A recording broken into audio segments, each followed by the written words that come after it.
We are on the dawn of a new era. The next generation will witness a whole new world. A world where whatever you can imagine, you can have.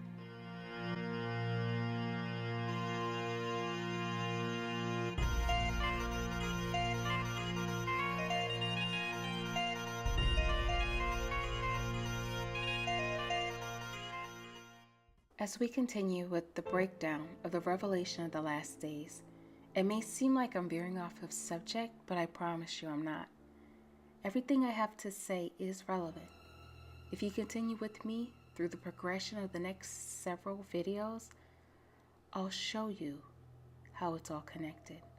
In this video, we're not going to address melanin, but we will discuss melanin in future videos. For now, we'll look at the end times from yet another angle.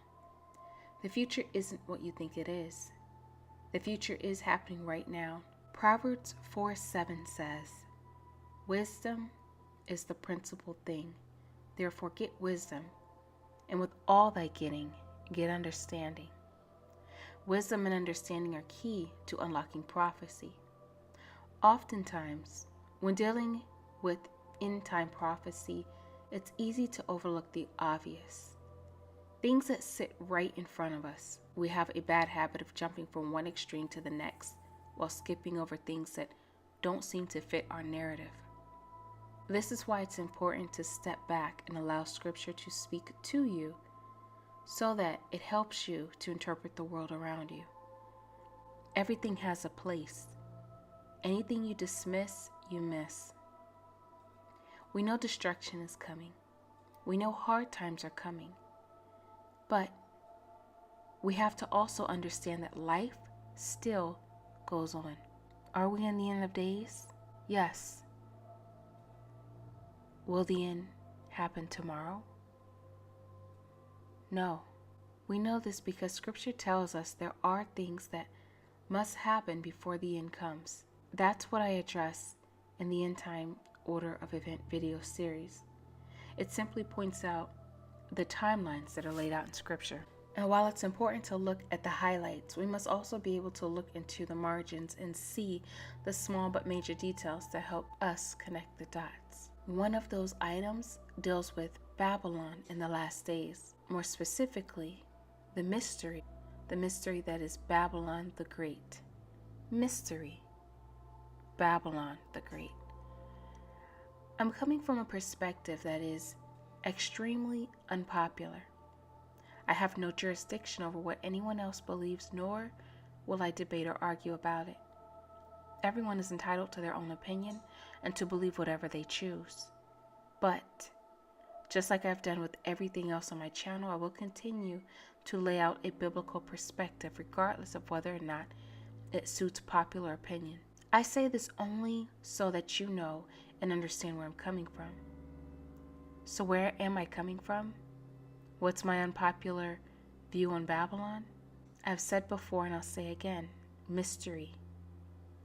Babylon the Great is very much Babylon. The Babylon in the book of Revelation is referring to ancient Babylon of the Bible. The Babylon located in the Mesopotamia. The Babylon that is in modern day Iraq. And I do plan to do a more in-depth video concerning mystery, Babylon the Great, and the last days, but it will take some time before that video is created. My reason for mentioning Babylon is to point out that that great city,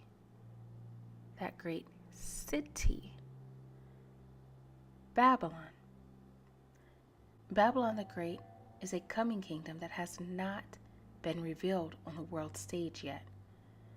It's a coming kingdom that will emerge in the last days, thus making it the hindermost of nations, the last of nations to arise, and the last to rule before Hamashiach appears.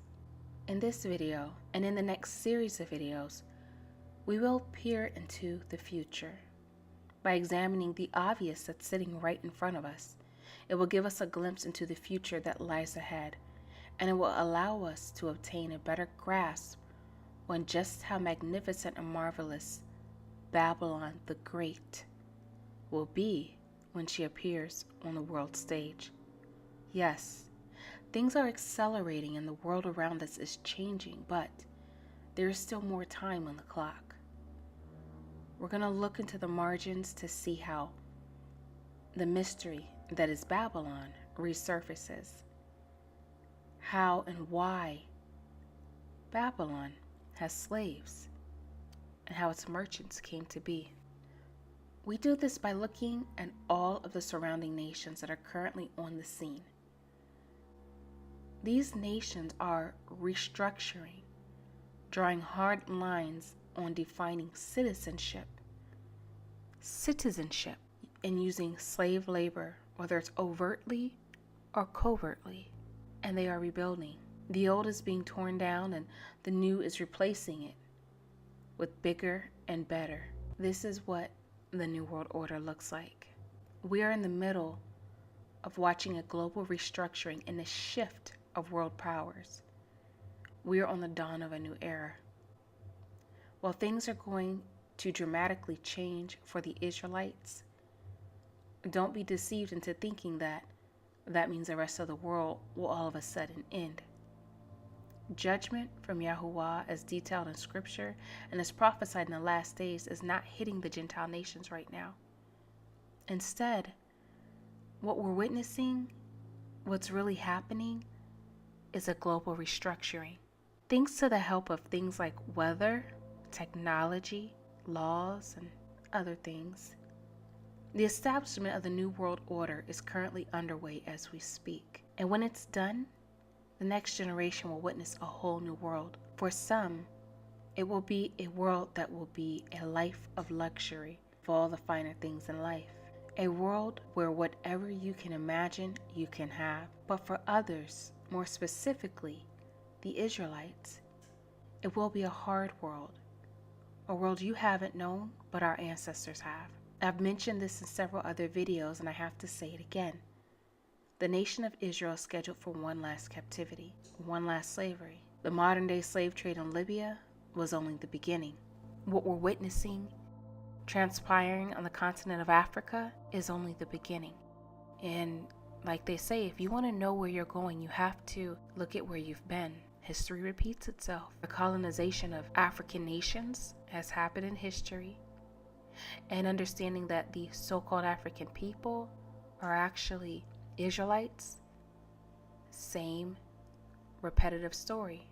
The children of Israel were repeatedly put into captivity.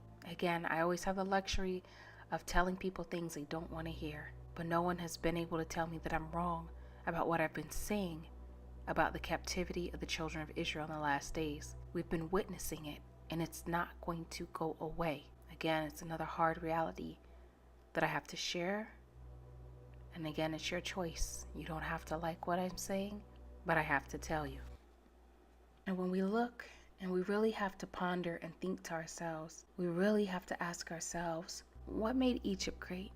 What made Babylon great? What made the West great? What made private prison so lucrative? Why does the Bible speak of the mystery that is Babylon the Great being a great city full of luxuries and yet has slaves? What made the future Babylon the Great so great? What makes nations great again? Why are there so many rumors about slaves in the Middle East during a time when the Middle East is rising to the top? And we'll address that in an upcoming video. Again, these are things that we have to think about. Unpleasant, ugly truths that I have to share with you. And like I said before, Proverbs 4:7 says wisdom is the principal thing. Therefore, get wisdom. And with all that getting, get understanding. We need to understand the times we live in. We need to understand the repetitive captivity the children of Israel have been put into, and we need to understand what's happening with the colonization of the continent of Africa. We need to understand what is going on with the Israelites, the Libyan people.